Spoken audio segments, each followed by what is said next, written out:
Глубоко в лесной чаще, там, где деревья стояли так плотно, что казались единым живым телом, прятался небольшой деревянный дом. Он был старым, пережившим не одно десятилетие, но все еще крепким, словно сам лес позволил ему остаться, признал своим и вплел в собственную плоть. Бревна потемнели от времени, дождей и снега, между ними пророс густой мох, а крыша, перекошенная от лет, скрипела под ветром, но не протекала. Дом не нарушал покой леса, он был его частью, такой же естественный, как валуны, корни деревьев или упавшие стволы. Вокруг не было дорог и троп, лишь едва заметные звериные следы, которые появлялись после дождя и исчезали уже через день. Здесь не слышно было машин, не доносились человеческие голоса, только ветер, шелест листвы, треск веток да редкие крики птиц. Лес жил собственной жизнью, не подчиняясь часам и календарям. Время здесь текло иначе, медленно, вязко, будто растягивалось между вдохами. В этом доме жил человек. Он оказался здесь не внезапно. Его путь к одиночеству был долгим и не всегда осознанным.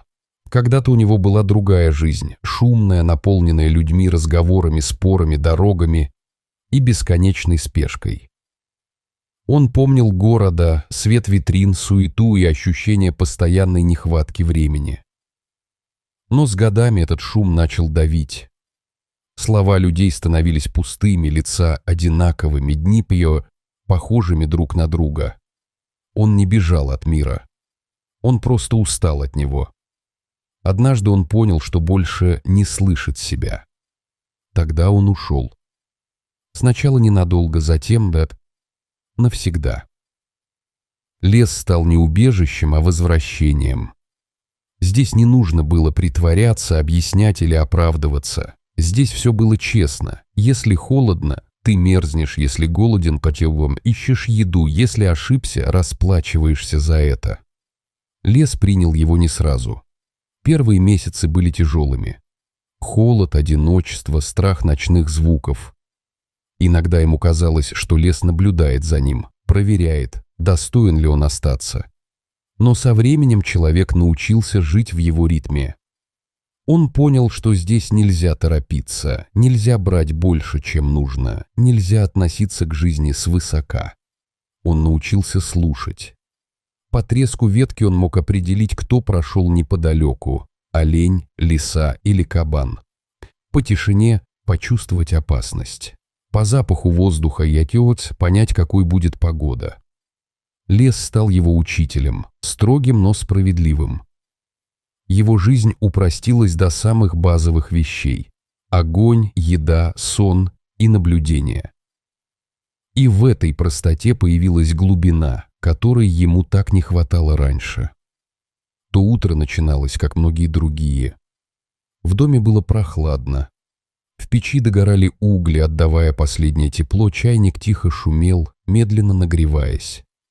Запах сырого дерева смешивался с дымом и холодным утренним воздухом. За окном стоял туман.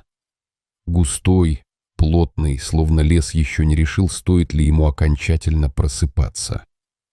Человек поднялся, накинул куртку и подошел к двери.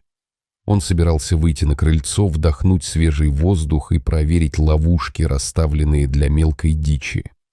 Его движения были спокойными, привычными, отточенными годами. Но когда рука легла на дверную ручку, он вдруг остановился. Что-то было не так. Он не услышал шагов и не увидел тени, но внутри возникло странное напряжение. Лес словно сжался. Птицы молчали. Даже ветер будто затаился. Это было одно из тех редких мгновений, когда тишина становилась слишком плотной, почти ощутимой. Он медленно открыл дверь. На пороге стоял медведь. Первой реакцией был страх, резкий, холодный, первобытный. Сердце сжалось, дыхание сбилось, даже в таком состоянии медведь был огромен. Одно резкое движение, и человек оказался бы беспомощен, но затем взгляд зацепился за детали, и страх начал уступать место чему-то иному. Это был взрослый медведь, но его тело выглядело так, словно жизнь уходила из него уже давно. Он был страшно худым. Кожа обтягивала кости, ребра выпирали под шерстью, которую трудно было назвать шерстью. Она была тусклой, свалявшейся, местами выпадала клочьями, обнажая сухую, потрескавшуюся кожу. Лапы дрожали, спина была сгорблена. Глаза зверя глубоко запали. В них не было ярости, не было дикого блеска. Только усталость и боль. Долгая, изматывающая, такая, которая становится частью существа. Медведь стоял неровно, покачиваясь. Было ясно, он пришел сюда не из любопытства и не из наглости. Его привел голод, отчаяние. Последний инстинкт, заставляющий живое существо идти на риск, когда других путей уже не осталось. Человек не двигался. В голове быстро сменялись мысли. Он знал, что прогнать зверя значит подписать ему смертный приговор. Но он знал и другое — подпустить его ближе, рискнуть собственной жизнью. Несколько долгих секунд они просто смотрели друг на друга, и в этот момент человек сделал выбор. Медленно, не отрывая взгляда, он отступил в дом. Сердце билось так сильно, что казалось, его стук слышен в тумане. Он взял большой кусок мяса, часть запасов, который берег на ближайшие дни. Мысль о том, что еды может не хватить, мелькнула и исчезла. Сейчас она не имела значения. Он вышел обратно, осторожно положил мясо на край крыльца и отступил на шаг, затем замер. Медведь долго смотрел. Эти секунды тянулись бесконечно, будто само время затаилось вместе с лесом. Потом зверь медленно опустил голову и начал есть. Он ел жадно, торопливо, почти не жуя. Его дыхание было тяжелым, прерывистым, в каждом движении чувствовался страх.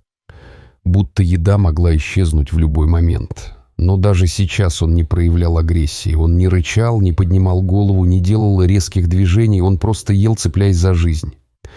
Когда мясо закончилось, медведь остановился. Некоторое время он стоял неподвижно, словно собираясь силами. Затем медленно поднял голову и посмотрел на человека. Их взгляды встретились. В этом взгляде не было угрозы, только усталое облегчение и что-то еще, тихое, невыразимое словами. Потом медведь развернулся и исчез в тумане между деревьями. Человек еще долго стоял на крыльце, прислушиваясь к лесу, прежде чем закрыть дверь.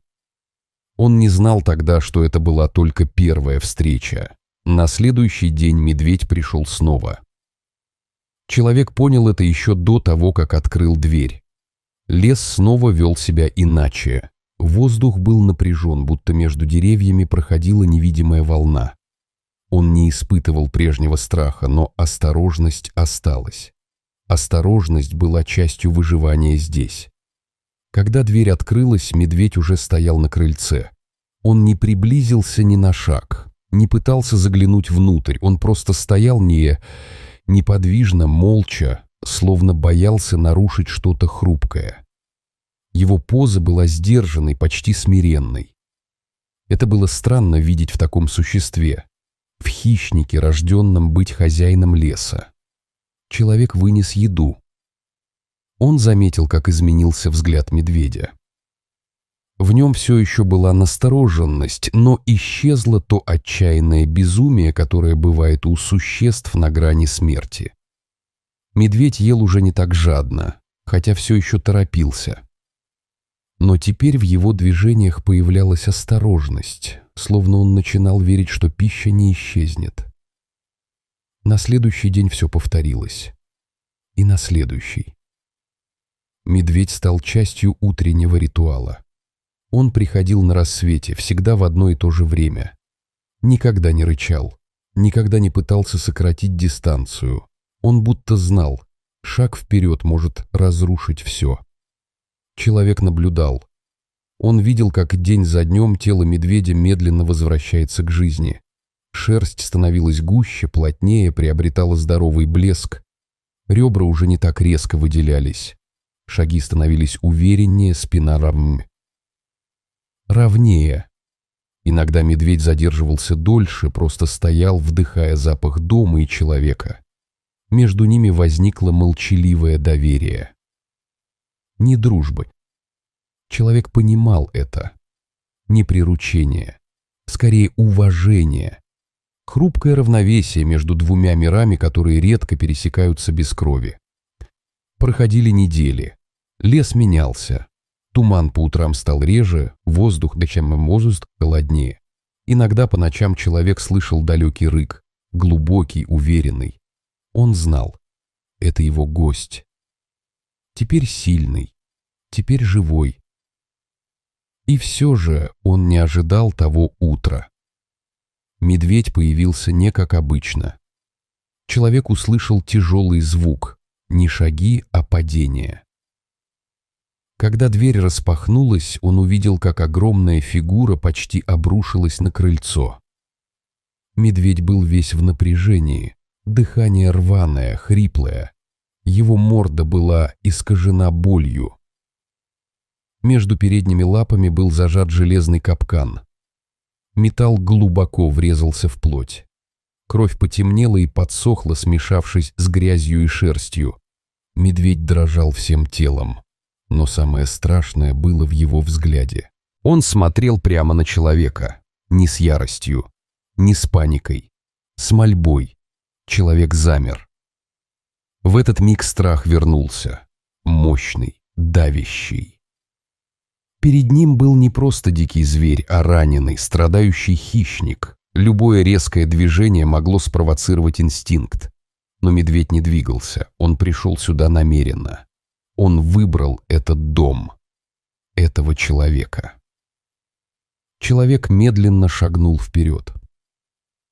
Его руки дрожали, но движения были осторожными. Он говорил тихо, почти шепотом, не осознавая зачем.